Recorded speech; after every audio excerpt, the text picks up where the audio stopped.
ଜୟ ଜଗନ୍ନାଥ।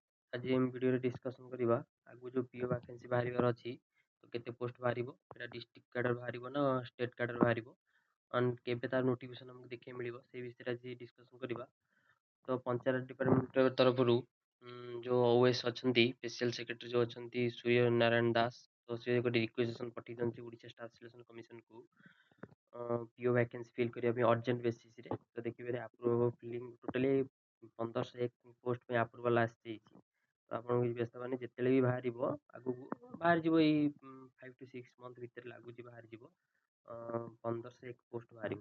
ଯେତେବେଳେ ବି ବାହାରିବ ଆପଣ ତ ଦେଖିସାରିଲେଣି ଯେତିକି ସାଙ୍ଗସନ୍ ଯେତିକି ଅଛି, ସେ ରିକ୍ୱେଜିସନ୍ ପଠାଇ ଦେଇଛନ୍ତି ଅଲରେଡ଼ି ଓଏସିସିକୁ। ଆପଣ ଦେଖନ୍ତୁ କେତେ ଭ୍ୟାକେନ୍ସି ଅଛି, ସେଇ ଅନୁସାରେ ଅର୍ଜେଣ୍ଟ ବେସିସ୍ରେ ଆପଣ ଫିଲ୍ଅପ୍ କରିବାର ଅଛି post.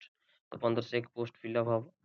First district wise and category wise post ଆମେ ଦେଖିଦେବା କେତେ କେଉଁ ଡିଷ୍ଟ୍ରିକ୍ଟ, ଯଦି ଡିଷ୍ଟ୍ରିକ୍ଟ ୱାଇଜ୍ ବାହାରିଲା ତାହେଲେ ଆମ ଡିଷ୍ଟ୍ରିକ୍ଟରେ ଆମେ ଯେଉଁ ଡିଷ୍ଟ୍ରିକ୍ଟରେ ବିଲଙ୍ଗ କରୁଛେ ସେ ଡିଷ୍ଟ୍ରିକ୍ଟରେ କେତେ କେତେ ପୋଷ୍ଟ ଅଛି ଫିଲିଂ ହେବା ପାଇଁ, ତ ଦେଖିଦେବା ସେଇଟା।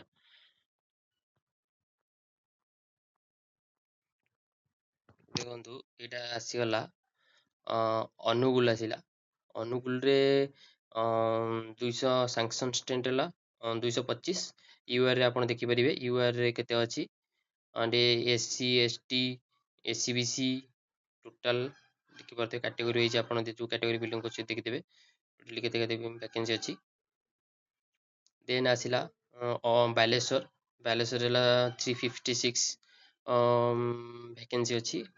ବରଗଡ଼ର ଅଛି 253, ଭଦ୍ରକର 218, ବଲାଙ୍ଗୀର 317, ବୌଦ୍ଧ 69, କଟକ 373, ଦେଓଗଡ଼ 70, ଢେଙ୍କାନାଳ 212, ଗଜପତି 149 ଭ୍ୟାକେନ୍ସି। ଆପଣଙ୍କ ଇଏ ଅନୁସାରେ ଦେଖିଦେବେ, କାଟେଗୋରୀ ଅନୁସାରେ ଦେଖିଦେବେ କେତେ କେତେ ପୋଷ୍ଟ ଆପଣଙ୍କ ଇଏରେ ଭ୍ୟାକେନ୍ସି ଅଛି।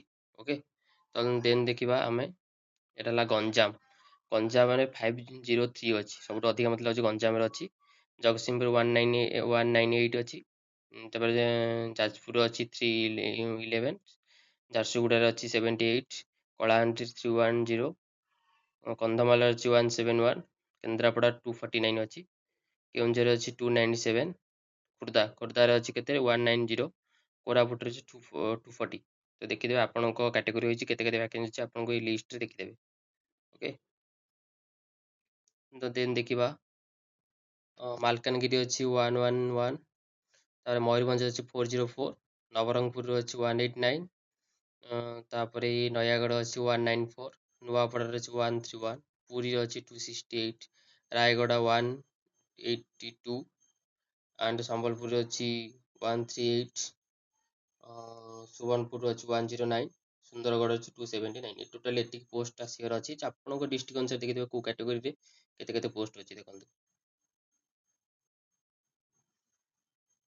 ଏତିକି ପୋଷ୍ଟ ଆପଣଙ୍କ କାଟେଗୋରୀ ଅଛି, ଦେଖିଦେବେ କେତେ କେତେ ପୋଷ୍ଟ ଅଛି। ତ ଯଦି ଡିଷ୍ଟ୍ରିକ୍ଟ ୱାଇଜ୍ ବାହାରିଲେ କିଛି ଅସୁବିଧା ନାହିଁ, କି ଷ୍ଟେଟ୍ ୱାଇଜ୍ ବାହାରିଲେ ଆପଣ ଆପଣଙ୍କ ପ୍ରିପାରେସନ୍ ଜାରି ରଖନ୍ତୁ। କାରଣ ଆପଣ ବାହାରିଲା ବେଳକୁ ଆପଣ ପ୍ରିପାରେସନ୍ ହେଇନଥିବ, ଆପଣ ପ୍ରିପେୟାରିଂ ପରେ ରୁହନ୍ତୁ। ଯେତେ ଦିନ ବାହାରେ କିନ୍ତୁ 1501 ପୋଷ୍ଟ ବାହାରିବାର ଅଛି। ଓକେ, ତ ସେଥିପାଇଁ ଆପଣ ପ୍ରିପେୟାର କରନ୍ତୁ। ୟାର ଟୋଟାଲି ସିଲାବସ୍ କ'ଣ, କେମିତି ଆମେ ପ୍ରିପେୟାର କରିବା, କେଉଁ ଟିଚରଙ୍କୁ ଫଲୋ କରିବା, କେମିତି ଆ ଷ୍ଟ୍ରାଟେଜି ଗୋଟେ ଭିଡ଼ିଓ ମୁଁ ଗୀତି ଆଣିବି। ତ ଯଦି ଭିଡ଼ିଓ ଆପଣଙ୍କୁ ଭଲ ଲାଗିଲା ଲାଇକ୍ ଆଣ୍ଡ ସବସ୍କ୍ରାଇବ୍ କରିଦେବେ।